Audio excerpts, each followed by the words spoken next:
6:03, might as well get going. Welcome, everybody. Thank you for coming, joining us.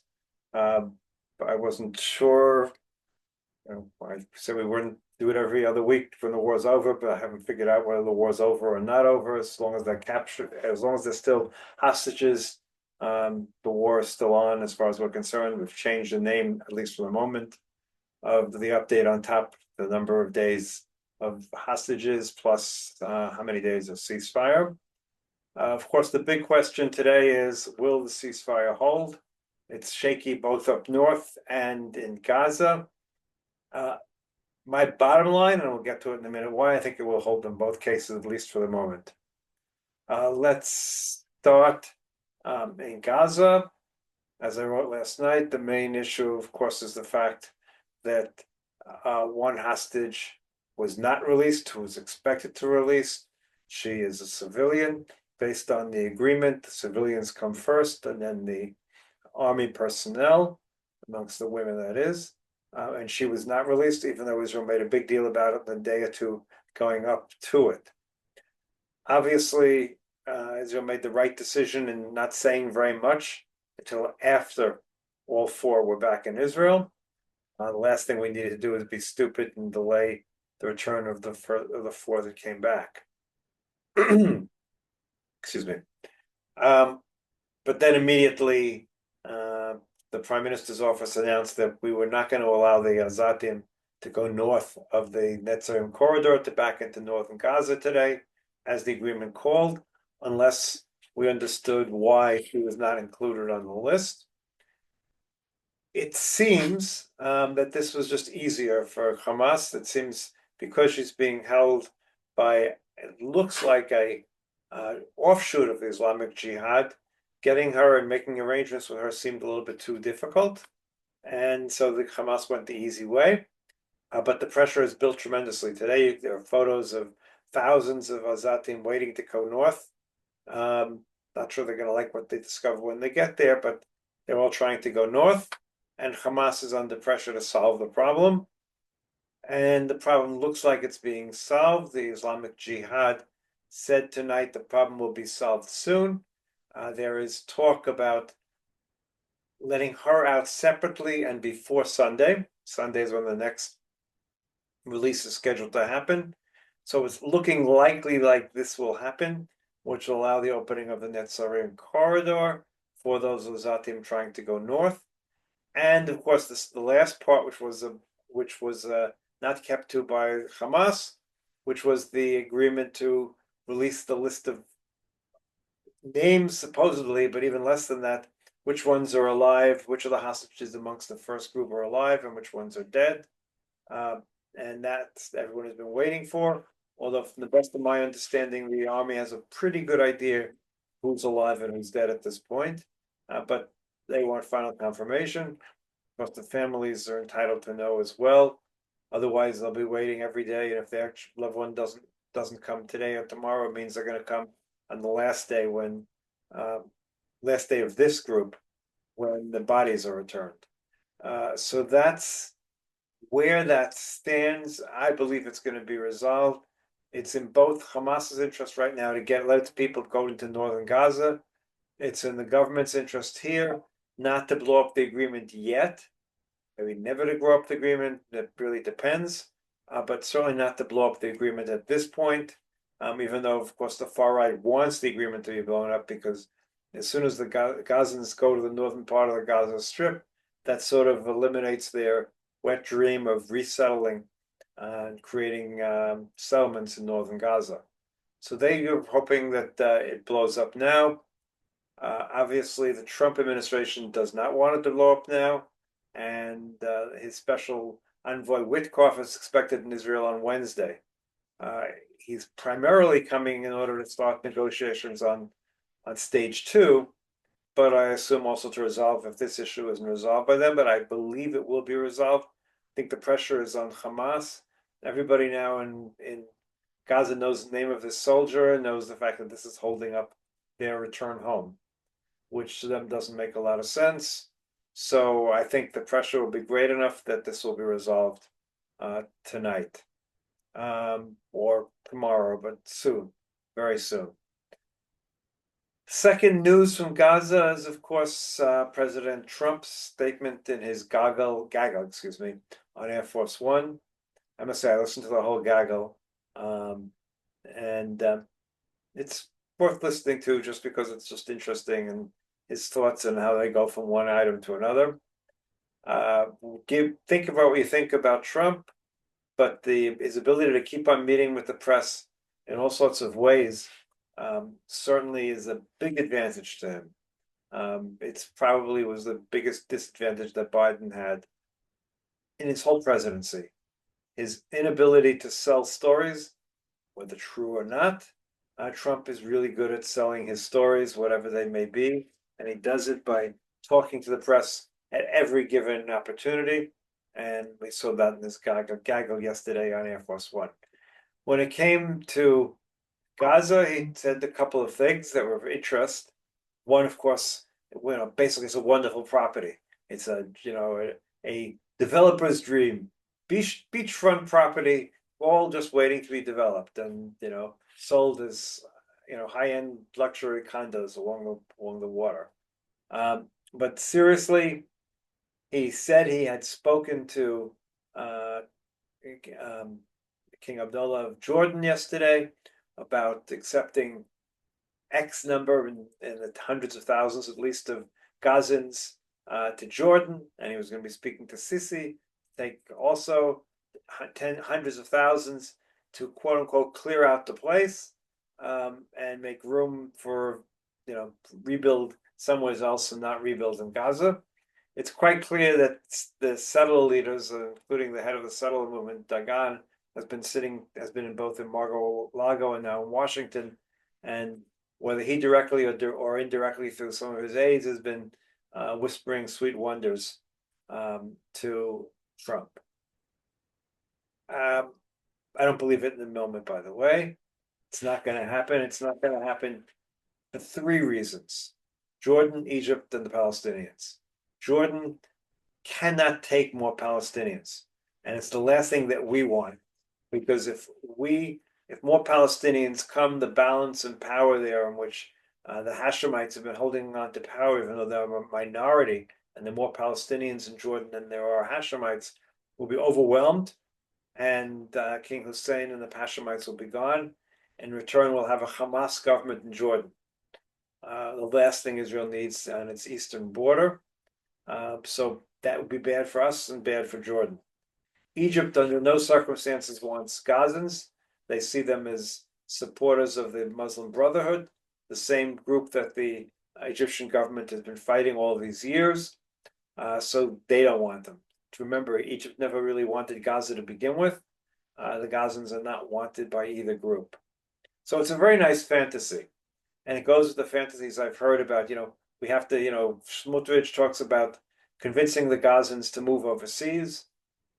Maybe they all want to move to Detroit. I mean, that would seem wonderful, right? Just we need more Palestinians in Detroit. Where are they going to go? Where are they going to be good for the Jews? Where are they going to be good for the world? Nobody wants them, by and large. And some of them go, and they're not good for us when they do go. Let's put it that way. So it's a real problem. Not that I have any better solution. Don't get me wrong. There's no really good solution to this problem, as I've written repeatedly. But none of these solutions are a solution either, as much as it would be wonderful to think that the Gazans could just disappear to Jordan, Egypt, America, Europe, I don't know where. There's also talk about Indonesia. That's an interesting thought. Amongst 50, I don't know, like Indonesia, if I'm not mistaken, is like 90 million people, so an extra million Palestinians may not make any difference. It generally has a very, very mild form of Islam. I'm not sure what a million Palestinians would do to that. There is such talk. I don't believe anything will come of it because go to part three.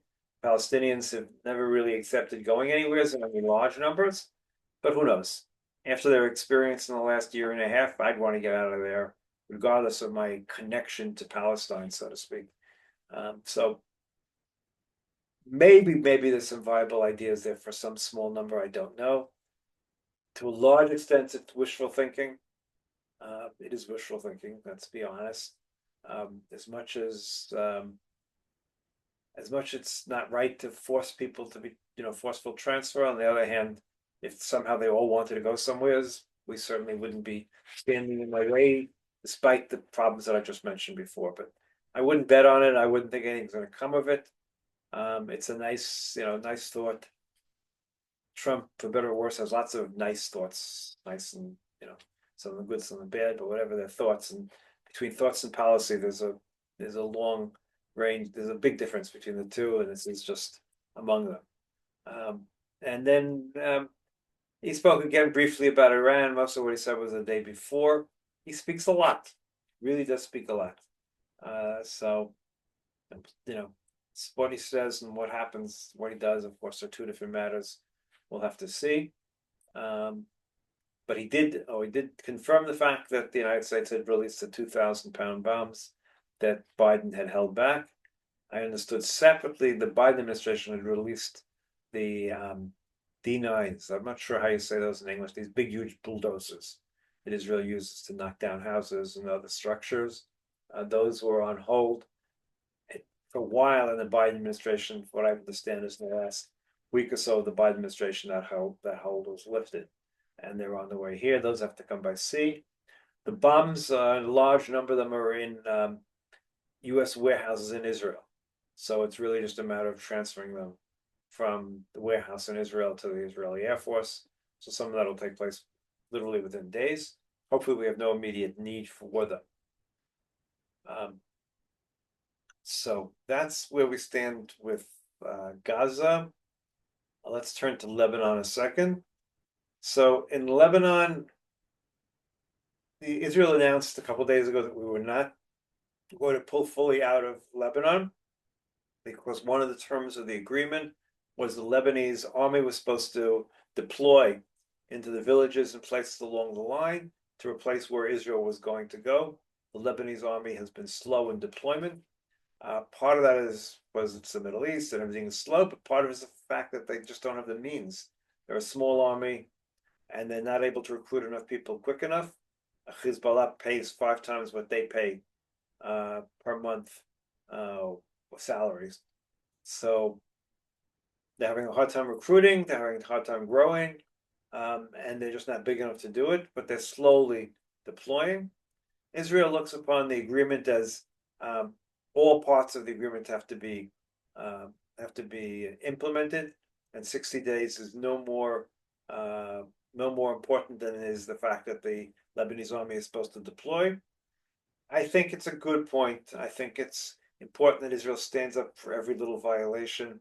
There can't be this whole agreement with Lebanon is only a good agreement if we don't allow any violations. We don't allow it to slowly be pushed and slowly get to the point where the norm is that the Lebanese violate the agreement. The norm is that Hezbollah violates the agreement. If we ensure the fact that anytime there's a violation, we react and react strongly, then there's a hope for this agreement actually working out. Hezbollah is not ready to resume this war. The Syrians announced today once again that they had intercepted another arms shipment that was directed towards Hezbollah, and of course has not gone to Hezbollah because the Syrians have intercepted it. The land bridge to bring Hezbollah arms from Iran is no longer, and they can't really bring them by air because the Lebanese are not allowing them to be taken off of planes in Beirut International Airport, which is the only really large international airport in Lebanon. So right now, the ability for Hezbollah to rearm is very, very limited. So this is not the time when they're going to want to get into a war with Israel, at least for the moment. So I think today was a day when they're going to show they're not going to be pushed around. They were going to show their muscle, and so that they sent thousands of villagers, their own supporters, to try to push into the villages that Israel was, the army was still occupying. They were met with first warning shots and then live fire shots. And as of tonight, 15 to 20 Lebanese are dead as a result, and a significant number of wounded. But Israel's not going to move relating to this, and I don't think Hezbollah is going to try to go back to fighting. Like I said, so far, both the Trump administration and Macron of France has been sympathetic to Israel's position. So as long as that continues, we can see Israel being able to push this off until the Lebanese do what they are supposed to do. So again, it'll be tense, it'll be unknown. We have to be ready in case war should resume, but for the moment, at least as of today, it's not resuming. But there has been, live fire on the near the northern border on the other side, so to speak. So all of that is problematic, however you want to call it. So that's where we stand on the north. So the north and the south, both tenuous ceasefires are holding. That's how I would describe it. We're hoping for the best. Most importantly, we're hoping for the best in the south, so we get to next Saturday for the next release of 7. It's conspiring to. My plan to stop issuing updates on Saturday night has gone completely out the window at the moment because every day Saturday is going to be a. It's a good reason, yes, it's a very good reason, but they could have done it on Sundays. In any case, there's good news every Saturday. Well, let me rephrase that. For the next few Saturdays, there's going to be good news. At some point, the good news is going to be mixed with bad news as we start getting back some bodies as well as live hostages, or we get back some really sick people. So far the people who've come back have been young women who were healthy when they went in, prime of their lives, and they seem to have managed, at least physically, to have survived relatively well. We don't really know too much of the stories. From the first group that came out a week ago on Sunday, they were released from the hospital today for the first time. They've moved from the hospital to a rehabilitation / hotel located not far from the hospital, the Maccabi Hotel Resort, if any of you know, and they'll be staying there for the immediate future. That's both to be close to the hospital. It's only a 5 or 10 minute ride from Tel Shema Hospital. Also, 2 of them are from Kfar Aza, and they really have nowhere to go back to. Their homes were in the young people's area of Kfar Aza, and that really is no longer. And Kfar Aza itself is not in Kfar Aza for the moment. So it's a good place for them to go for the moment. Any case, we'll see how that develops. We really learned nothing about what happened with those women, the first group of women. It's their business, not ours initially, but at some point we'll hear some of their stories, obviously. And last night we heard a few more stories than we had heard. Most interesting, of course, is they were keeping up with news in Israel. All of them had heard the interviews of their parents, and that was some of the things that gave them strength to go on. All this talk about there shouldn't be demonstrations, so we are helping Hamas by holding demonstrations, leaving aside the dynamics of the negotiations. Clearly, the demonstrations and the support were actually very useful to provide support for the actual hostages who knew about the demonstrations, heard about some of the interviews, heard some of the demonstrations, and all that's at least positive in that sense. And we can hope all the other hostages that are alive are also hearing all that everybody's been saying all this time. We can just hope that this continues, that as many come out alive as possible. At this point, we still, we have the biggest problem going forward is the fact that the right wing of this government and part that's left the government, Smotrich, etc., are demanding that Israel returns to battle after the first stage. It seems an absurd demand. On one level, what we saw yesterday was the fact that Hamas is still in power in Gaza. Yeah, Hamas is still in power in Gaza. There's only one reason Hamas is still in power in Gaza, because we couldn't present an alternative plan to Hamas, because those same right-wing people would have opposed any plan that didn't include the resettlement of Gaza, which was something that Netanyahu couldn't propose, because A, 70% of the people in this country are against it. B, any support he was getting from America and everyone else were also against it. So we had no plan. Without any plan, what was going to happen? It was quite obvious. If there's no one else there, then Hamas is going to regain power. No one else is going to walk in and suddenly, I'm here, I'm taking power, because we didn't support anyone else taking power. The old saying that war is the extension, as Clausewitz, war is the extension of politics by other means. Well, guess what? When there's no politics, the war becomes somewhat meaningless. I mean, it wasn't totally meaningless, and I don't want to possibly say that too many soldiers died for nothing, but without a plan, you really can't accomplish something for the day after.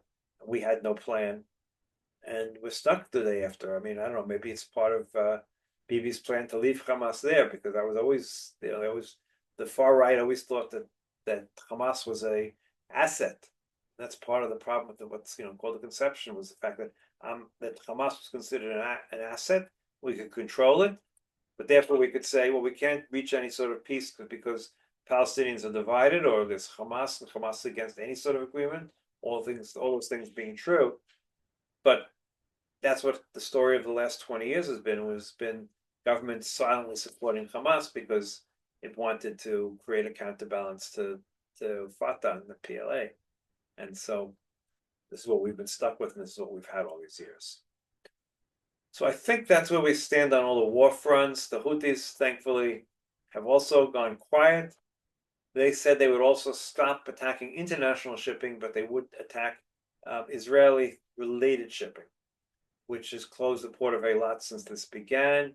We've gone to war over less. I'm not sure how we solve this problem. They're pretty far away. We're not about to begin a land war in Yemen. So I'm not really sure how we solve it, but we'll need to find some sort of solution along the way, because this can't let them keep it close to us all these years forever. So we'll see where that goes. A few domestic things as well. So first of all, the big issue is no closer to being solved. The big issue being the draft of the ultra-Orthodox. There's no real progress. There's talk, and there's this talk and that talk. The big issue is, will the ultra-Orthodox go ahead and allow a budget to be passed in March without a new draft law?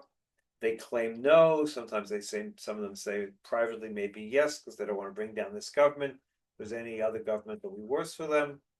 Unclear. What is clear is that there's no easy solution. Between the needs of the army and what the ultra-Orthodox are willing to do, there's an ocean between their two views. The minimalist and maximalist views are so far apart that there's no way to really bridge them, and there's no way to fudge it. So we'll have to see. Now, from my perspective, I don't, the army says it needs 10,000 more troops. I mean, maybe it does, maybe it doesn't. I don't know. I do know. Well, I won't say I do know. I am pretty sure that the way we're coming to those conclusions is the wrong way. I think the time has come after this war, first of all, to sit down and work out the new tfisat bitachon. That means a policy, a defense policy. What is our policy? What are its goals? What do we need? And then trying to figure out, well, what do we need? What does the army look like in order to accomplish those goals? I also think that warfare is changing very rapidly, as we're seeing in Ukraine, and I don't think we have fully undertook to understand what sort of impact that would have on the building of our forces for the future, especially since we have some real advantages in those areas, and we need to put them to use. But talking about robots and robotic this and robotic that, maybe we need a lot less people. I don't know. But what I do know is no one has sat and spent time thinking about it in a thoughtful sort of way. But that's part of our problem. Usually the army is pretty good at long-term thinking. Now a little less so. The innovations are so fast and coming so rapidly that I don't think the army's thinking, certainly in the midst of battle, is really up there and trying to find the ways to best think about the battlefield of 2035 or whatever it might be. I do have a real problem with everybody saying, well, we can't do this and can't do that, because although we will have another October 7th. As I've said a few times, someday there'll be some other disaster that will occur, but it won't be like October 7th, the same way October 7th wasn't like the Yom Kippur War. There'll be another intelligence failure, there'll be other failures, but hopefully it'll take another 50 years. A lot of us won't be around to see it. Let's hope it doesn't. Maybe happen in 100 years. I don't know, but we can't play every day like tomorrow's going to be October 7th because it won't be. We're never going to allow an October 7th style attack to occur again. Any sort of modicum of response would have ended October 7th in a complete defeat for Hamas. We just were not equipped to any sort of modicum of response, but that won't happen in the future. That will never happen in the future. Like I said, something else might happen. I don't know, but not that. Beyond that, the airlines are slowly returning, which is a good thing. They should bring down prices. El Al's monopoly on flight support to North America looks like it'll be ending in another month. That's, it's a very good thing. The prices need to come down. They're ridiculously high. And forgetting about the height of the prices, the fact that there aren't seats available, which is the real problem. So that will bring things down, and that's good. Maybe we'll start seeing tourists return. Israel desperately needs tourism. Not, it's an interesting thing, of course. The economy in Israel is not dependent on tourism. It probably contributes, I believe the figure was 5% to the economy. And, in countries that are really high tourist destinations, it's really very, very much higher. So we'll see what, but for those people who work in the tourism industry, that's really not the case. For them, it's everything. And I know enough people in the tourist industry that are suffering for lack of tourists. Someone asked in the chat, and they're right, I did not talk about the West Bank. The West Bank is the new front, so to speak. Part of the reason it's a new front is because Bezalel Smotrich insisted it become part of the new front as part of his staying in the government. He insisted that we bring back all of the checkpoints throughout the West Bank that increases the Sir Lachatz, the pressure chamber that exists in the West Bank. It interferes with day-to-day life, and it's going to make things miserable for a lot of Palestinians, most of whom have stayed out of this completely. But there are enough Hamas supporters in the West Bank, and despite the fact that we've been fighting. Look, we've been fighting Hamas in the West Bank since 1996, basically, and we're there. Go there. We can go there whenever we want, etc. And we haven't succeeded in eliminating them. It's an ongoing fight. We've extended that fight to a greater extent in Jenin recently, but we're not going to wipe them out. We're not going to wipe out Hamas regardless of what we do. Guerrilla forces almost never, can be completely wiped out, especially when they can get arms from other places. When they're not on, if we were on an island, maybe we could wipe them out, but we're not on an island.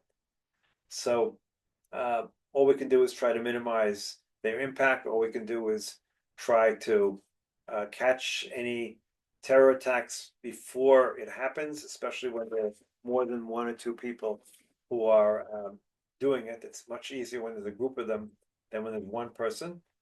The last two attacks have been lone attackers, which make it almost impossible to stop. The last one was so bizarre, of course, this Moroccan American who came to Israel specifically to knife people along a busy nightlife street.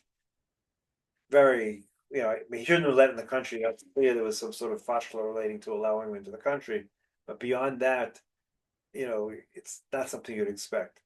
And so that makes it the most difficult when you have terror attacks of that kind, individuals we were not expecting. And I'm sure there are many more of them out there. I'm sure we managed to catch a high percentage of them. We will not catch them all. There'll always be terror attacks.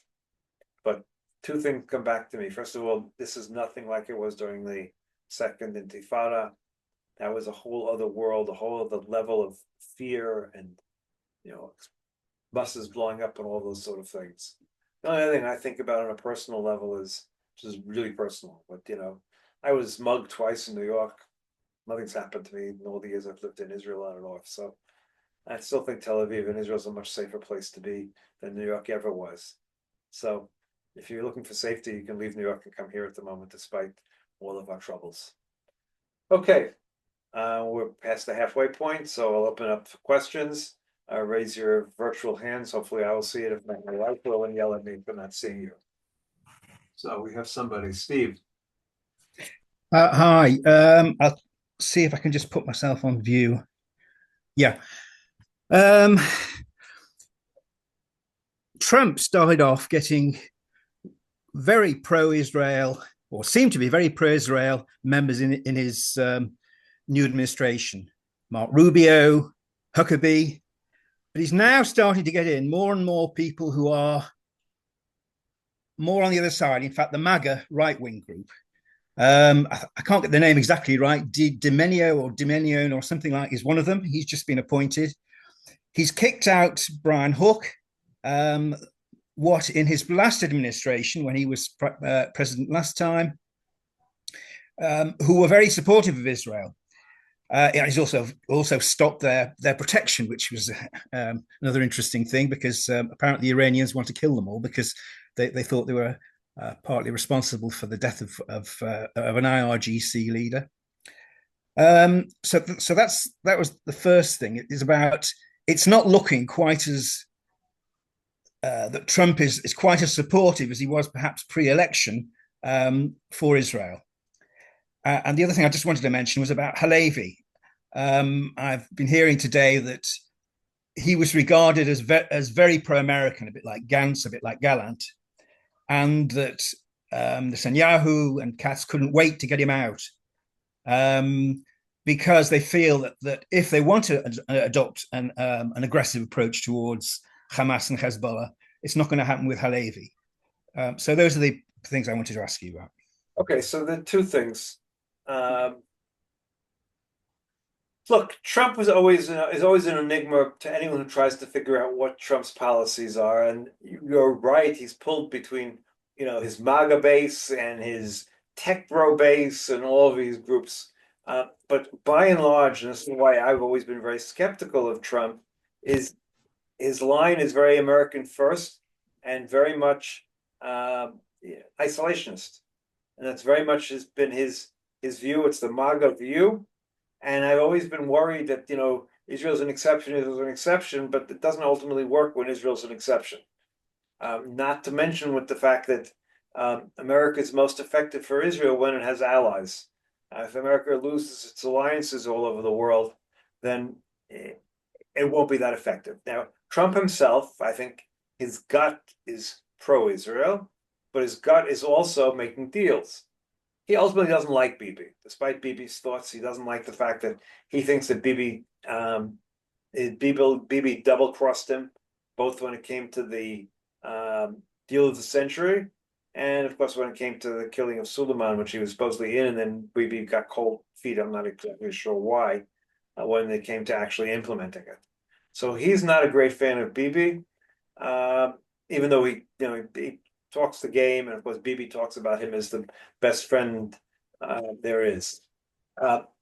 Trump may be more beloved by the Israeli left than he is by the right by the time this is finished. He's talking about a regional deal. A regional deal is going to only, with Saudi Arabia, is only going to occur if there's no annexation of the West Bank, which the right was hoping for once Trump came back to power. It'll only happen if there's some talk of a roadmap of some kind towards a Palestinian state. It doesn't require a Palestinian state, but it requires some sort of talk about roadmap of.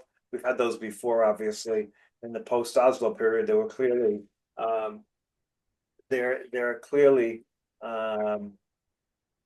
roadmaps towards that. So the Israeli right, of course, is against anything of the kind. There's talk about how the Israeli right is hoping he gets less interested in the Middle East and starts paying attention to other things more than that. Huckabee, there is no American ambassadors tend to have very little impact on anything. Anyways in the world at this point. The day when ambassadors were important were the days when when mail would come, via mail, the best, case of telegrams, and the ambassador would get a telegram. We've had transatlantic telegrams since the 1860s. So send your ambassador in England a telegram, and he would then go and meet with whoever would be in Great Britain or France or whatever it would be. In this day and age, with Zoom meetings and everything else like that, um, they have a very small importance, certainly in places which are important to any administration. The U.S. ambassador to Zambia is probably very important to U.S. relations with Zambia because no one else cares about U.S. relations as much as he or she does. I have no idea who he or she would be. And that goes for about 70 or 80 countries in the world. But in those countries where the National Security Council, the president, whoever it might be, or even the Secretary of State is really interested, the ambassador is an important person, is important within the embassy, runs the embassy staff, all those sort of things. When it comes to policy, they tend to have almost no impact on policy. So Huckabee having the job he has is nice symbolically. In some ways, it's it's not as good for Israel as when Friedman was the ambassador, because whether Friedman was whatever you thought of his views or not good, he had a close personal relationship with Trump, and that is also an important thing. An ambassador has a close personal relationship with the president, has power just by the fact that he can call the president up and talk to him directly. Friedman had that because he was his bankruptcy lawyer, which Trump used a lot. Um, so Huckabee is a political figure. He supported Trump, and Trump, that was what he gave him in return. So I think he's less important actually than even Friedman was.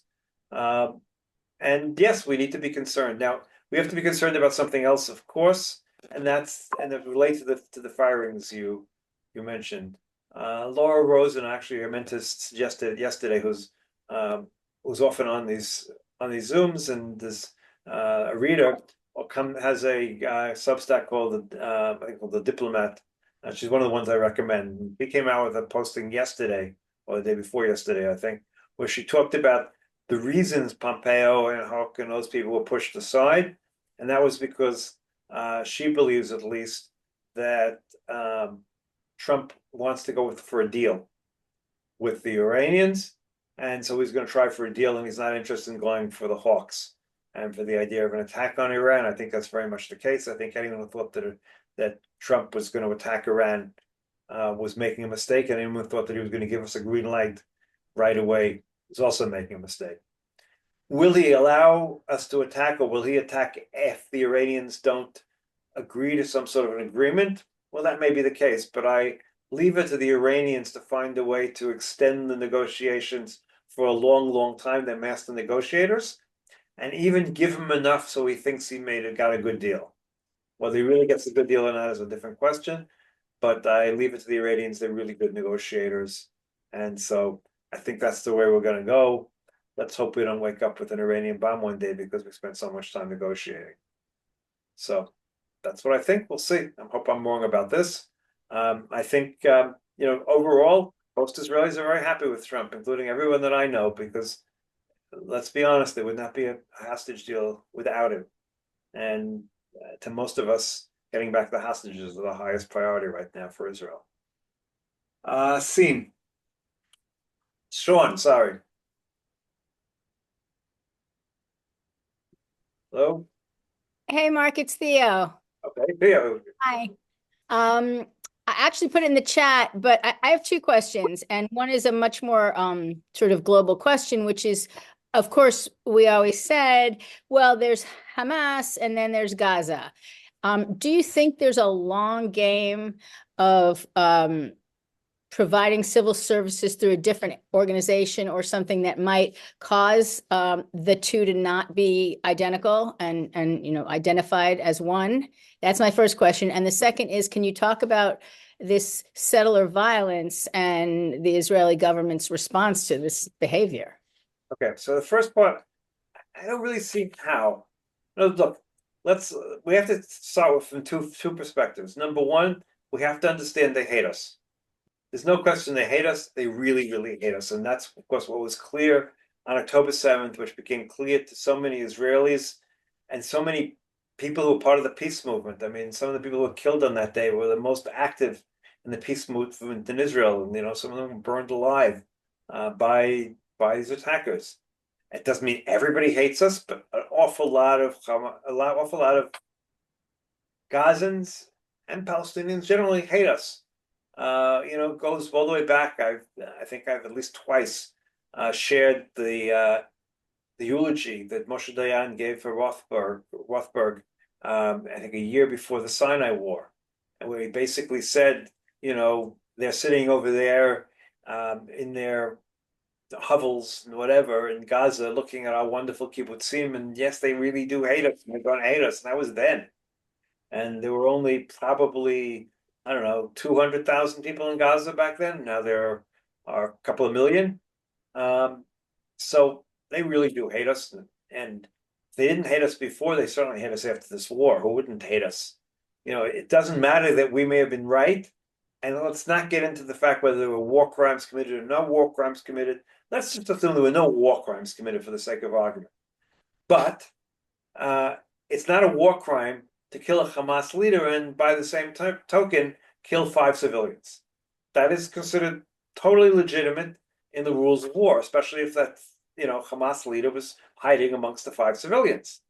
That doesn't make it any less so that the children of those 5 civilians who were going to killed are going to not hate us for the rest of their lives because we killed their parents, their brothers, their husbands, their wives, whoever it might be.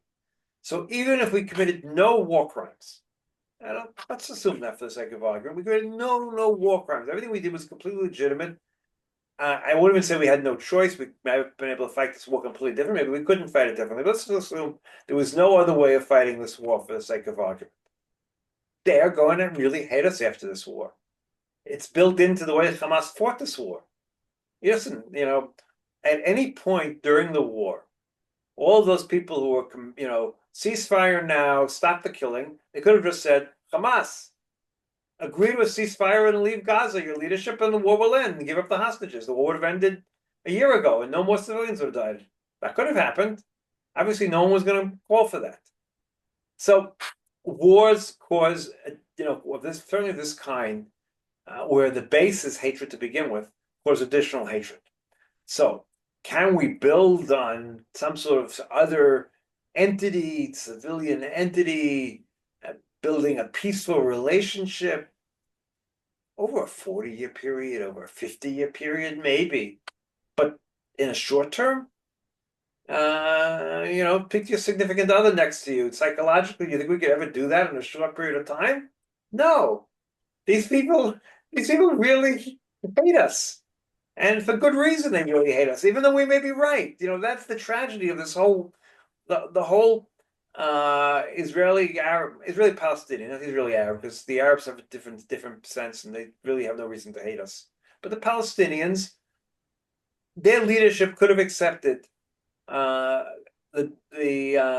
Chalukah, the division, the partition plan in 1936 and 1947. We can go on and on and on through Barak's plan, through Olmert's plan. Any one of those times along the way, they could have accepted the partition plan, and they didn't at any given point. And so, yes, 100%, we were in the right when it looks at history. But does it matter to the Palestinian boy who was born in 1990 and grew up amidst all of this, or 2000 or 2010? Of course not. He lives under terrible conditions. He doesn't live with freedom. There's no apartheid in Israel, but there is in the West Bank. It's under some form of military occupation. However you want to define it, Area A, Area B, Area C. It is what it is, and it doesn't have to be that way, and the Palestinians going to change that. So they're responsible, but it doesn't matter. The individual Palestinians still will hate us. And we have to plan based on that. And, whether you're on the right or on the left, we need to understand that that's the reality, that there's nothing going to stop them quickly from hating us. And therefore, any plan that we may come up with has to assume that at least for the next generation, they're going to hate us. Can we do something so they won't hate us in a second or third generation? Maybe. But that requires a massive change of thought process, thinking long-term, and very difficult. Look, we have a right-wing government who the people in charge of the West Bank are the same right-wing people who are doing all these terrible things. They don't admit it. They won't say it's a small group, and it is a relatively small group, but it's not an infinitesimally small group. And they don't, only a small percentage of them ever get, put in jail. When they get put in jail, they get released after a short period of time. They think they can do anything they want. Some of them have some of the reverse positions I just mentioned. A lot of these same kids have had their parents killed by Palestinian terrorists, have had their parents lose a limb or lost a brother or a sister or whatever it is because of terrorists. And so they hate, all the Palestinians because they're all terrorists. And so there's hatred that way. And they think the best way of getting back is rioting and, making them pay. And, it's not that far from human nature. And it's not that far from human nature to want someone else to pay. I'm not justifying it, don't get me wrong. Just trying to make you understand that it becomes particularly problematic when we have a government that won't put any of these people in prison. Look, we have the same problem. Look at the army in Gaza. The fact that the first person who filmed, forget the fact that they was doing something wrong. And he should have been put in jail because he was doing something wrong in Gaza. But he should have been put in jail because he was filming something he wasn't supposed to have. He was not supposed to have his phone there. The first person they found with a phone who was filming, and those films got onto YouTube or wherever it ended up putting it on, Instagram, wherever he put it. Well, that person should have been put in jail for a month. Then we wouldn't have had any more of these people doing these things, but they didn't. And so that's why, all these people film themselves doing all these stupid things. Some of them legal, some of them probably illegal. And, they've dug their own grave, some of them, in terms of the international problems they're having traveling and everything else. If you filmed yourself doing things that were questionable and you posted it on Instagram, I'm not sure what you expect is going to happen. So, but yes, your answer to your question, it's terrible. The fact that we're not doing anything against those settlers on the West Bank that have been rioting, that have been burning buildings, have been attacking Pogroms. They come into a village in the middle of the night with do all tools. sorts of terrible. They do Right. all sorts of terrible things. I'm not going to defend them in any which way. But it's not the root of our problem. It's just a side part of our terrible problem. That's the reality. Okay. Anybody else? So was the Ku Klux Klan. What, is that you? Yeah, it looks like the Ku Klux Klan to me when you look at the front page of the Wall Street Journal. That picture on the front page, did you see it, Mark? No, I didn't see it. I look at the Wall Street Journal electronically, but I just see the articles, so not so much the. Oh, the picture is devastating of that village that they burnt to the ground, the settlers. They came with their torches and their guns and their everything. Yep. No, it's bad. And the fact that they're not put in jail is terrible. But, the problem is we have lots of bad things. I don't know, there's no other way to put it. We have a government that doesn't work, in so many different areas. There's so many different areas. Look, a few minutes ago, maybe an hour ago, Minister of Finance, whose expertise is so deep in finance, he never ran anything and has no expertise at all. But we'll leave that part aside. The Director General of his ministry quit because he couldn't work with him anymore. So we appointed someone new just a few minutes ago to be the new Director General of the Ministry of Finance. He appointed someone who was the Director General of one of the regional councils in the West Bank, has no economic background. He has a BA in archaeology, and he's going to be the Director General of the Ministry of Finance. So the idea that we have experts doing anything, it becomes laughable. And we have a very non-functional government that's only interested in politics more than anything else. And that's part of that's part of what makes this government so bad, is not even its policies, its lack of ability to actually implement any policy. And of course, the fact that we had no policy going on to what's going to happen in Gaza is the biggest tragedy of it all. The pictures yesterday of Hamas, whether it was a Potemkin village and there really wasn't anything beyond that, it was just a stage with couple hundred people and nothing beyond, we don't know. But the fact that they're the only ones able to pull something off in Gaza at the moment is really the height of the irresponsibility of this government. A lot of kids have died, and in the end, maybe they will have accomplished little because we didn't have a political plan. I apologize for chiming in like that. That's fine. Anyone else? Mark, it's Michael. I can't figure out how to electronically raise my Okay. hands. Go ahead. All right. If you have any thoughts on the matter, it's marginally related to what you were talking about, which is sad but very interesting, especially in Lebanon, but to a lesser extent in Syria. There's a certain amount of goodwill, or at least lack of hatred. The hospitals sometimes treated their wounded. The Christians have no use for the Hezbollah, whatever. And apparently, even in Syria, some of the people don't hate Israel, whatever. But now some have said that Israel's heavy-handed in just using its force to. Is it important, really, if a few people return to southern Lebanon, that they have to be fired upon? Anyway, hopefully you understand my question. Go with it if you have something to say. Okay, so there are two parts to that question. There's the Syrian question and there's the Lebanese question. So the Syrian question is a big open question. I'm in favor of taking greater risks with the new Syrian government. I think we should have taken more obvious risks. On the other hand, it doesn't seem like they minded the fact that we destroyed all these arms, so I'm not sure. I'm also not sure that we're not doing things behind the scenes, that the Mossad or other people aren't doing things we don't know about. So I don't really know. I don't want to criticize too heavily what I don't know. I do know the fact that I do know the fact that I do believe we should take a risk. It's unclear that clearly their enemy is our enemy. They consider Iran their single biggest enemy. We consider Iran our single biggest enemy. So let's hope we're working together with the Syrian government. And if it's private and quiet by the Mossad, all the better, I guess. Public might backfire a little bit, so I don't know. In terms of Lebanon, look, the 2006 agreement, when we pulled out of Lebanon after that war, which was a pretty unsuccessful war from our perspective, although the agreement seemed to be good, it ended up not working because we allowed it to sort of slide. We let the Hezbollah slowly move over to the border. We made sure we didn't insist that UNIFIL enforce it. At this point, we're saying, no, not 1 inch. No, we're not going to allow anyone to come back to the borders unless it's enforced, unless the Lebanese army is there. Would it be more supportive to the Lebanese government if we allowed them? Publicly, maybe yes.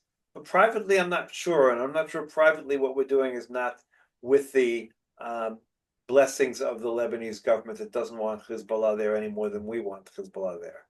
They can't say that, but their silence to some extent says that, or they made some sort of statement today that Israel should pull back.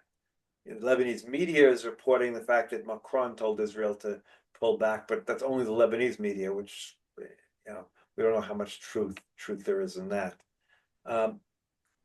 So it's complicated, but I do think it's important that we hold the line with any of these agreements. If we allow the agreement to be slowly violated by Hezbollah, then there was no point to any of it, because if they slowly don't keep to the agreement in all sorts of ways, then over a period of time, it will be worthless.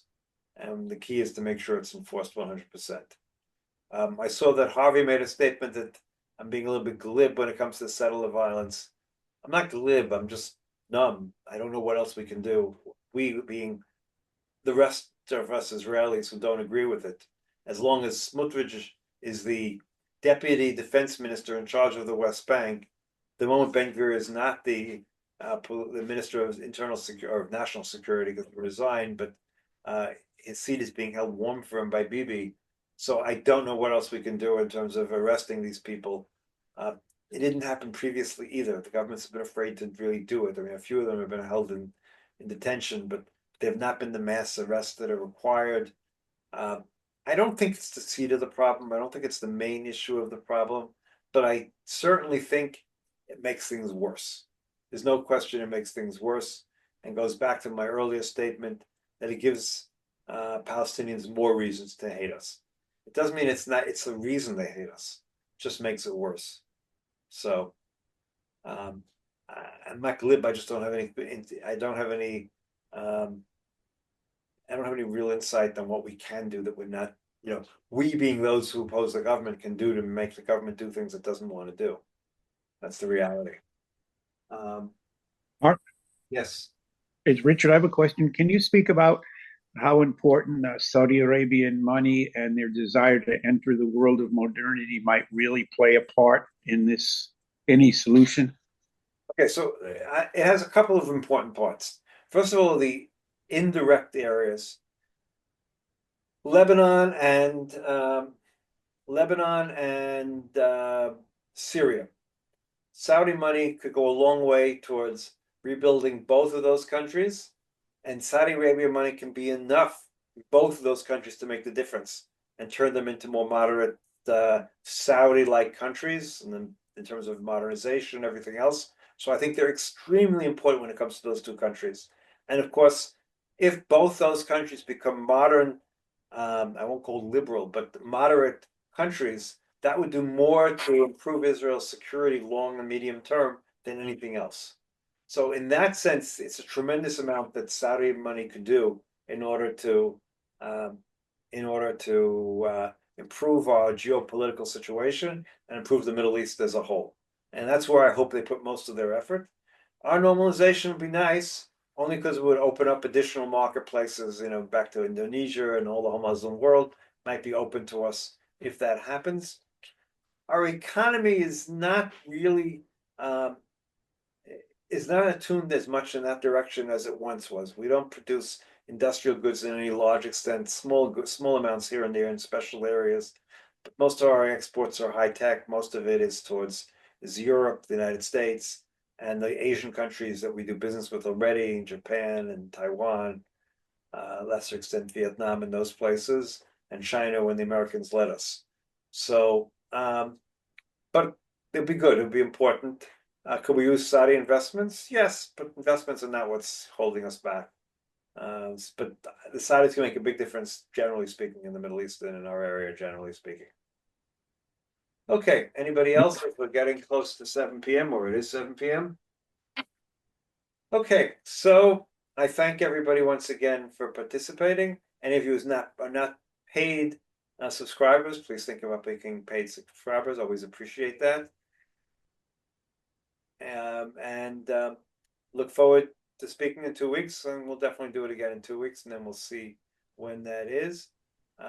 I will also send out an email one of these days soon. I'm coming to the States in mid-March and I have a couple of days free. So if anyone is looking for a speaker, I'm always interested in that. So at any rate, everybody have a good 2 weeks. Hopefully there's some good news here. Well, at least between now and then, we should get back another 8 hostages, or maybe even 9 if we get back. The young lady from Nero's before Saturday is not part of that group. So thank you all again, and have a good 2 weeks. Thank you, Mark. Thanks, Mark. Thank Bye. you. Thanks, Mark.